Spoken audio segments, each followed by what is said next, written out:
আসসালামু আলাইকুম রহমতুল্লাহ। আসন্ন শুক্র শনি চট্টগ্রাম প্যারেড ময়দানে অনুষ্ঠিত হতে যাচ্ছে জুনিয়রদের জন্য আয়োজিত সবচেয়ে বড় ভলিবল টুর্নামেন্ট। উক্ত টুর্নামেন্টে অংশগ্রহণ করবেন চট্টগ্রামের বিভিন্ন স্কুল, কলেজ এবং বিশ্ববিদ্যালয়ের ভলিবল সৈনিকেরা। উক্ত খেলায় আমাদেরকে সহযোগিতা করছেন প্যারেড ভলিবল কমিউনিটির সিনিয়র প্যানেল। পৃষ্ঠপোষকতায় আছেন লাইফ ডেন্টাল ক্লিনিক, আল কিবলা হজ কাফেলা, নেক্সট ইয়ার ট্রাভেলস এবং এসপো ফাউন্ডেশন।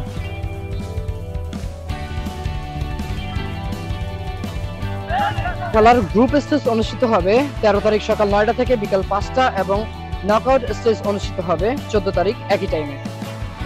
দেখা হচ্ছে 13 তারিখ সকাল 9টায় প্যারেড ময়দানে।